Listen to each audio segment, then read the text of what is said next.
तो guys long Haochen किस प्रकार से शिलीवाइन थ्रोन ऑफ इटर्निटी को हासिल कर इस पूरे मानवता का सबसे ज्यादा स्ट्रॉन्गेस्ट कल्टीवेटर बनता है। तो गाइस ये वीडियो होने वाला है पार्ट 9। अगर आपने हमारे पिछले पार्ट्स को मिस कर दिया है तो एक बार चैनल के डिस्क्रिप्शन बॉक्स में जाकर वहां पर चेकआउट जरूर करें। मैंने सभी एपिसोड्स के लिंक वहां पर दे दिए हैं। तो चलिए बिना किसी देरी के इस एपिसोड की स्टार्टिंग करते हैं। तो पिछले एपिसोड में हमने लॉन्ग हाउचेन और मास्टर यांग हायू की फाइट को देखा था। मास्टर यांग हायू नाइट टेंपल के नंबर 1 कल्टीवेटर हैं। आप बोल सकते हैं कि वो इस पूरे मानवता के सबसे ज्यादा स्ट्रॉन्गेस्ट कल्टीवेटर हैं। यहाँ पर मास्टर यांग हायू ने अपने स्टार स्काई डोमेन है साथ ही साथ स्टार स्काई बिस्ट को समन कर वहां पर एक काफी ज्यादा पावरफुल अटैक लॉन्ग हाउचेन पर किया होता है। यहाँ पर लॉन्ग हाउचेन ने अपने बिस्ट हायू को समन कर लिया होता है और जैसे यहाँ पर लॉन्ग हाउचेन का बिस्ट हायू आया होता है भाई वहां पर क्या ही भयानक आबा फैली होती है। हायू के प्रेजेंस की वजह से वहां पर जो स्टार स्काई मिथिकल बीस्ट होता है वो भाई डर कर भाग जाता है। यहाँ पर मास्टर यांग हायू भी काफी ज्यादा शौक होते हैं बट वो अपना अटैक तैयार कर चुके होते हैं और मास्टर यांग हायू कोई नॉर्मल बंदे नहीं है, इसलिए उनका ये जो अटैक होता है लॉन्ग हाउचेन का जो अटैक होता है इतना ज्यादा पावरफुल होता है ना कि पूरी जो अरीना की फॉर्मेशन होती है वो कांप चुकी होती है, एकदम दरारें पड़नी शुरू हो जाती हैं। जो एल्डर्स होते हैं वो अरीना को तुरंत रिपेयर करने की कोशिश करते हैं लेकिन गाइस फॉर्मेशन के टुकड़े टुकड़े हो जाते हैं और जैसे फॉर्मेशन टूटती है लॉन्ग हाउचेन और मास्टर यांग हायू का अटैक ऑडियंस पर भी इफेक्ट बनाने लगता है। क्यों गाइस इन दोनों की cultivation lump sum 4 lakh spiritual energy के पार हो गया है और जो ऑडियंस है उसमें तो नॉर्मल कल्टीवेटर सना कितनी उनकी स्पिरिचुअल एनर्जी होगी और अटैक कहीं ना कहीं इनको भी नुकसान पहुंचा सकता है, इसलिए पूरी ऑडियंस एकदम बहुत ही ज्यादा डर जाती है। लेकिन गाइस यहाँ पर जो शायर होती है वो तुरंत आसमान में दिखाई देती है और अपने टावर ऑफ इटर्निटी का यूज करते हुए पूरी अरीना को ऐसे ढक देती है ताकि लॉन्ग हाउचेन और मास्टर यांग हायू के जो अटैक का इंपैक्ट है वो ऑडियंस पर ना पड़े। और गाइस जब दोनों के अटैक्स टकराते हैं तो वहां पर काफी ज्यादा बड़े धमाके होते हैं। पूरी ऑडियंस शायर के टावर ऑफ इटर्निटी को देखकर काफी ज्यादा शॉक हो जाती है क्योंकि वो लोग समझ जाते हैं कि भाई ये टावर ऑफ इटर्निटी एक काफी ज्यादा हाई लेवल का वेपन है, सुपर डिवाइन वेपन है। और फिर शायर जिसने अरीना को पूरी तरह से कवर कर दिया होता है अपने टावर ऑफ इटर्निटी से टावर ऑफ इटर्निटी को हटाती है तो वो लोग देखते हैं पूरा अरीना में ऐसे गड्ढे उड्ढे पड़ चुके, पत्थर इधर फैले फैले हैं, एकदम खड़ा रहने का जगह ही नहीं बचा था। लॉन्ग हाउचेन और मास्टर यांग हायू का जब अटैक टकराया था और लॉन्ग हाउचेन और मास्टर यांग हायू दोनों ही एक दूसरे के सामने अभी भी खड़े होते हैं। लॉन्ग हाउचेन ने मास्टर यांग हायू के उस बड़े से अटैक जो one of the powerful attack था उनका उसे रोक लिया होता है। वहां पर जो मास्टर यांग हायू होते हैं वो लॉन्ग हाउचेन की तरफ मुस्कुरा कर देखते और कहते हैं मैं इस फाइट को हार मानता हूं। तो यहाँ पर ये बात सुनकर लॉन्ग हाउचेन भी काफी ज्यादा शॉक हो जाता है क्योंकि यहाँ पर मास्टर यांग हायू ने अभी तक अपनी पूरी ताकत नहीं दिखाई थी और साथ ही साथ मास्टर यांग हायू ने किसी टाइप का वेपन्स का भी यूज नहीं किया होता है बट लॉन्ग हाउचेन ने अपनी पूरी ताकत लगा दी थी, यहाँ तक कि उसने हायू को भी समन कर लिया था। तो आप समझ सकते हैं मास्टर यांग हायू अभी कहीं ना कहीं लॉन्ग हाउचेन से काफी ज्यादा स्ट्रॉन्ग है। और गाइस आप लोग का एक क्वेश्चन हो सकता है कि भाई हमने ऑफिशियल एपिसोड में देखा था इस टेंपल गैदरिंग कंपटीशन में वेपन से फाइट करना अलाउ था। तो गाइस नॉवेल में सीधे सीधे लिखा है कि किसी भी टाइप का वेपन अटैक टाइप वाला वेपन आप यूज नहीं कर सकते, डिफेंस वाले यूज कर सकते हैं। बट पता नहीं ऑफिशियल एपिसोड वाले कौन सा भांग पी कर बैठे हैं। आपने देखा होगा कि शायर और फर्स्ट एल्डर झूसेंग की फाइट को उन्होंने इस टेंपल गैदरिंग कंपटीशन में करवा दिया था और कितनी ज्यादा छोटी फाइट थी, धड़ाम धुड़ुम मारा खत्म। बट नॉवेल की कहानी में ऐसा नहीं था। सारा असैसिन टेंपल पे पहुंचती है और वहां पर असैसिन टेंपल के सभी एल्डर यहाँ तक कि फर्स्ट एल्डर झूसेंग को भी चैलेंज देती है कि भाई हरा दो फिर तुम लोग मेष टेंपल का सपोर्ट कर सकते हो। लेकिन उन लोगों ने वहां पर कोई फाइट वाइट नहीं दिखाई है, उठाकर सीधे टेंपल गैदरिंग कंपटीशन में छोटी सी फाइट दिखा दी है। और शायद जब अपनी डोमेन टेक्निक का यूज करती है तो झूसेंग से भी बोलती है नॉवेल के हिसाब से कि मैं इस टेक्निक का तो आप पर यूज तो कर सकती हूँ एक बार लेकिन वापस नहीं ले सकती। और ऑफिशियल एपिसोड वालों ने सीमा सियान का वो भी सीन काट दिया जब वो अपनी गर्लफ्रेंड फैनिंगर से मिलता है तो फैनिंगर उसके साथ ब्रेकअप कर लेती है। तो यहाँ पर सीमा सियान बोलता है कि मैं तुम्हें वापस ले लूंगा, अगर तुम्हारा कोई बच्चा होगा तो मैं तुम्हारे पति को जान से मार दूंगा और तुम्हें और तुम्हारे बच्चे को अपना लूंगा। ऐसे बहुत ज़्यादा खतरनाक वर्ड नहीं बोलता है। वो सारे सीन उन्होंने काट दिए हैं। अब पता नहीं ये लोग कौन से भांग पी कर बैठे थे। तो चलिए इस सभी चीजों को साइड पर रखते हैं और आते हैं कहानी की मेन स्टोरी लाइन पर। तो यहाँ पर जो लॉन्ग हाउचेन होता है वो भी मास्टर यांग हायू से पूछता है कि मास्टर यांग हायू, आपने हार को स्वीकार क्यों कर लिया? अगर आप यहाँ पर अपनी पूरी पावर्स को शो करते तो आप मुझे हरा सकते थे। तो वहाँ पर मास्टर यांग हायू बोलते हैं कि लॉन्ग हाउचेन, मेरा मेन एम तुम्हें हराना नहीं था, बल्कि मैंने सोचा कि पावर के साथ तुम्हारे अंदर घमंड भी आ चुका होगा, इसलिए मैं तुम्हें ये दिखाना चाहता था कि हार के स्वाद कैसा होता है, और जब तुम हारोगे तुम और भी ज्यादा प्रैक्टिस करोगे और भी ज्यादा स्ट्रांग बनोगे। बट तुम्हें देखकर ऐसा लगता है कि तुम सच में काफी ज्यादा आगे बढ़ चुके हो और कुछ ही टाइम के अंदर मुझे भी सरपास कर लोगे। और वैसे भी मैंने लमसम अपनी पूरी ताकत लगा ही दी थी और मानना पड़ेगा तुम्हारी कल्टीवेशन सच में लाजवाब है। वैसे अरीना का हाल देखकर लगता है सारी चीजें टूट फूट चुकी है, गड्ढे वड्ढे बन चुके हैं और फॉर्मेशन भी टूट चुकी है, सिक्योरिटी फॉर्मेशन। तो ऐसा लगता है कि आगे का फाइट्स नहीं होगा, कल ही अब जो भी मैच होगा वो होगा। तो क्या तुम फ्री हो? तो मुझसे तुमसे कुछ बातें करनी है। तो लॉन्ग हाउचेन भी कहता हाँ ठीक है। तो गाइस ऐसा ही होता है, जो रेफरी चैंग झिडियान होते हैं ना, वो अनाउंस कर देते हैं कि भाई आज की जो सारी फाइट्स बची हुई हैं वो कल होगी, क्योंकि यहाँ पर जो अरीना है उसकी सिक्योरिटी फॉर्मेशन भी टूट चुकी है और अरीना का हाल भी बुरा हाल हो चुका है। इसलिए पहले हम अरीना को रिपेयर करेंगे, उसके बाद ही जो फाइट्स होंगी वो होंगी। इस फाइट के लड़ने के बाद लॉन्ग हाउचेन बहुत ही ज्यादा फेमस हो जाता है। चारों तरफ लॉन्ग हाउचेन की बातें ही चल रही थी कि भाई ये बंदा है कितना ज्यादा खतरनाक है। लॉन्ग हाउचेन की अभी एसी किया है और उन्होंने मास्टर यांग हायू के बारे में भी अब आइडिया उडिया लगा लिया होता है कि भाई मास्टर यांग हायू नाइट टेंपल के नंबर 1 कल्टिवेटर हैं और तुम बोल सकते हो इंसानियत के सबसे ज्यादा स्ट्रॉन्गेस्ट कल्टिवेटर आप बोल सकते हो। भाई उसने उसको भी हरा दिया। लॉन्ग हाउचेन की सच में काफी ज्यादा तारीफें होने लगती, इधर उधर खबरें उबरें फैलने लगती हैं। फिर गाइस वहाँ पर जो मास्टर यांग हायू होते हैं वो लॉन्ग हाउचेन को डीमन हंटर पगोडा टावर में लेकर जाते हैं और उसके 7वें फ्लोर पर। अरे गाइस ये वही जगह है जहाँ पर लॉन्ग हाउचेन और उसकी टीम कई बार मिशन लेने के लिए पहुंची है, लेकिन जो 7वां फ्लोर है वो समझे एक सीक्रेट कमरा है। तो मास्टर यांग हायू लॉन्ग हाउचेन को वहीं पर लेकर जाते हैं। लॉन्ग हाउचेन कमरे में पहुंचता है तो वहां पर देखता है कि रेफरी चैंग झिडियान भी मौजूद होते हैं।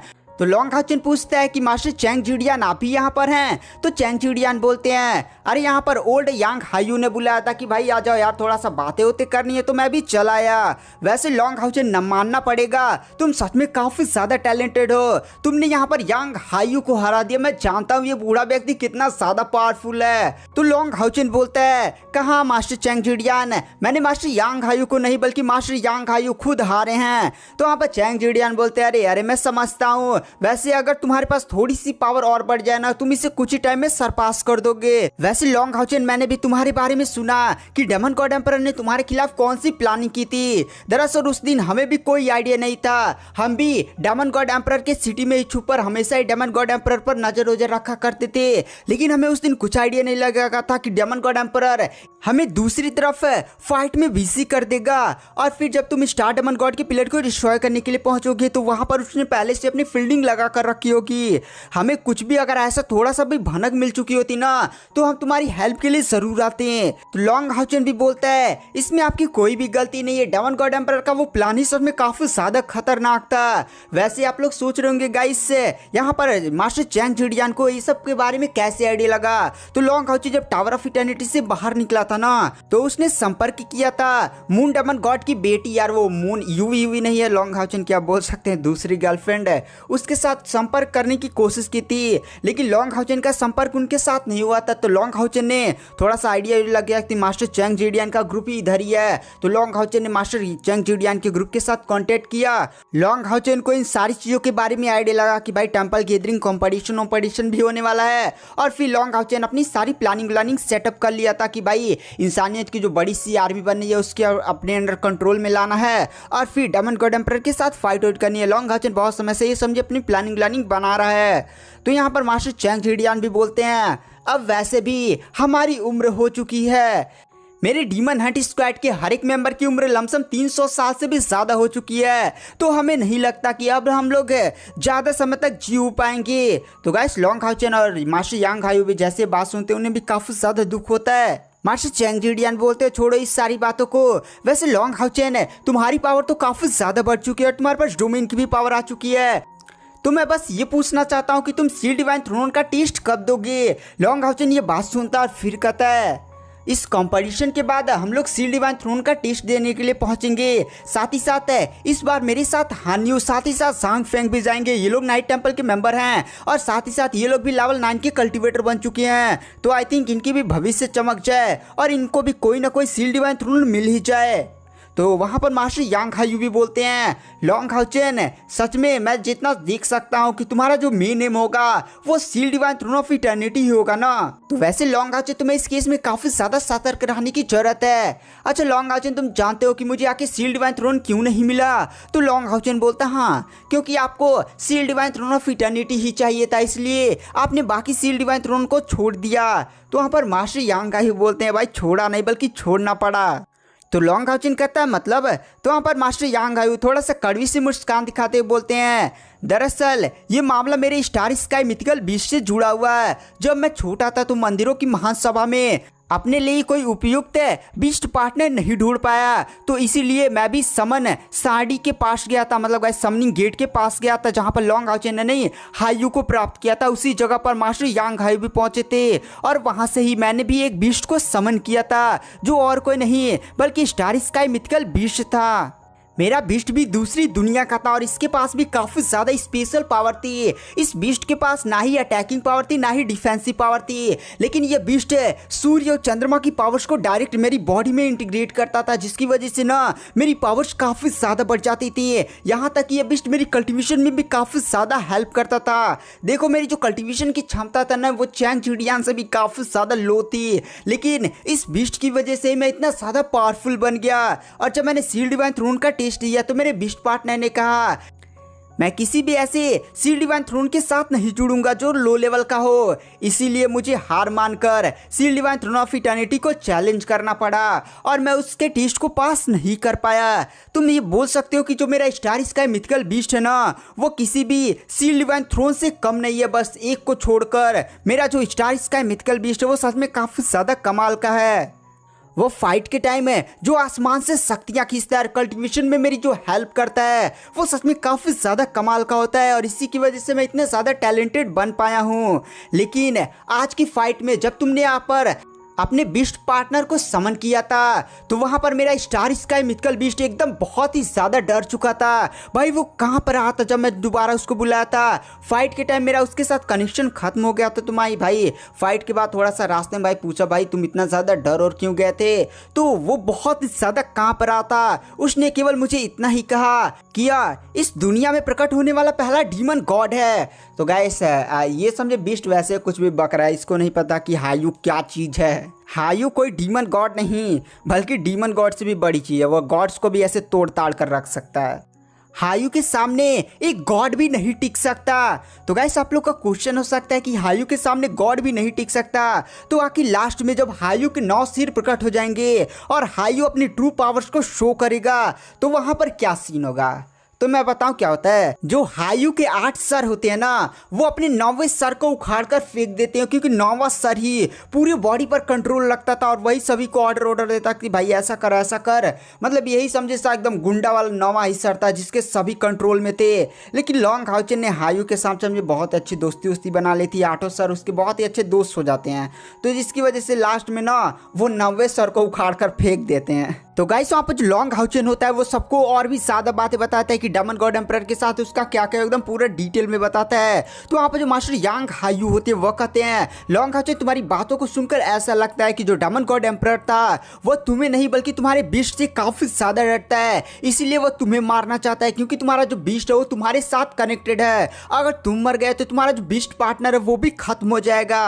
क्या तुमने कभी इसके बारे में जानने की कोशिश की है कि जो डेमन गॉड एम्परर है वो तुम्हारे बीस्ट पार्टनर से इतना डरता क्यों है? और डेमन गॉड एम्परर कोई ऐसी चीज नहीं है बल्कि वो बहुत ही ज्यादा खतरनाक है। तो वहाँ पर जो लॉन्ग हाउचेन होता है वो कहता है नहीं मुझे भी कभी इसके बारे में आइडिया नहीं है। अच्छा लॉन्ग हाउचेन तुम्हारे बीस्ट के पूर्वजों या ब्लड लाइन के बारे में तुम्हें कुछ आइडिया है? तो लॉन्ग हाउचेन कहता नहीं मुझे इसके बारे में कोई भी आइडिया नहीं है, क्योंकि हायू के ब्लड लाइन या उससे रिलेटेड कोई भी न्यूज़ इस दुनिया में जैसे मौजूद ही नहीं है। मास्टर चैंग झिडियान बोलते चलो इन सारी बातों को अब साइड पर रखते हैं। वैसे लॉन्ग हाओचेन, जब तुमने अपने बीस्ट को वहां पर समन किया था फाइट के बीच में, तो वहां पर मैंने देखा था हायू के टोटल 6 सर मौजूद थे, लेकिन उसको देखकर ऐसा लग रहा था कि उसके 2 उभार और भी मौजूद हैं और ऐसा हो सकता है कि हायू के 2 सर और निकलेंगे। हायू के अभी 6 सर बाहर आ चुके हैं, जिसकी वजह से उसकी पावर काफी ज्यादा भयानक है और मुझे तो कोई आइडिया नहीं जब भाई उसके 8 सर बाहर आ जाएंगे तो उसकी पावर कितनी ज्यादा बढ़ जाएगी। जब तुम्हारे बीस्ट पार्टनर के टोटल 8 सर निकल आएंगे तो पक्का मैं कह सकता हूँ तुम्हारी पावर काफी ज्यादा बढ़ जाएगी तुम्हारे बीस्ट की वजह से, और फिर तुम कुछ ही टाइम के अंदर इस बूढ़े यांग हायू से भी स्ट्रांग हो जाओगे। तो वहाँ पर लॉन्ग हाओचेन भी हमें सिर लाता है कि उसका जो बीस्ट पार्टनर हायू है उसके 2 सर और भी बाहर निकलने वाले हैं, क्योंकि गाइस हायू ने लॉन्ग हाओचेन को बताया था कि हायू का ये सबसे ज्यादा डिफिकल्ट लेवल अप होने वाला है, क्योंकि जब हायू के 7वें और 8वें सर बाहर निकलेंगे तो जिस दुनिया में हायू का नहीं सर और बाहर निकलता है उस दुनिया के सभी अनडेड है और सभी पावरफुल क्रिएचर इस बार हायू की लेवल अप को रोकने के लिए आएंगे। वह किसी भी हालत में हायू के 7वें और 8वें सर को निकलने नहीं देंगे, वो अपनी पूरी ताकत लगाएंगे। तो लॉन्ग हाओचेन भी बोलता है कि हायू मैं तुम्हारा जो भी हो सके वो सब सपोर्ट करूंगा। तो इसीलिए जो लॉन्ग हाओचेन है ना वो भी अपनी पावर्स को काफी ज्यादा अच्छा खासा बढ़ाना चाहता है ताकि वो हायू के लेवल अप से पहले उस दुनिया के सभी अनडेड क्रिएचर से फाइट कर सके। गैस वहां पर अनडेड क्रिएचर के बहुत ही ज्यादा डेंजर कल्टिवेटर्स आएंगे, 6 लाख 8 लाख स्पिरिचुअल एनर्जी, इतने भयानक क्रिएचर्स हायू के लेवल अप को रोकने के लिए आएंगे। तो क्या हायू लेवल अप रोक पाएगा? लॉन्ग हाओचेन किस प्रकार से shield divine throne of eternity को हासिल करेगा? इस सब के बारे में आपको नेक्स्ट एपिसोड में पता चलेगा। तो वीडियो पसंद आई तो चैनल को लाइक सब्सक्राइब जरूर करें। मैं नेक्स्ट एपिसोड जल्दी अपने चैनल पर अपलोड कर रहा हूं। तो थैंक यू, बाय बाय।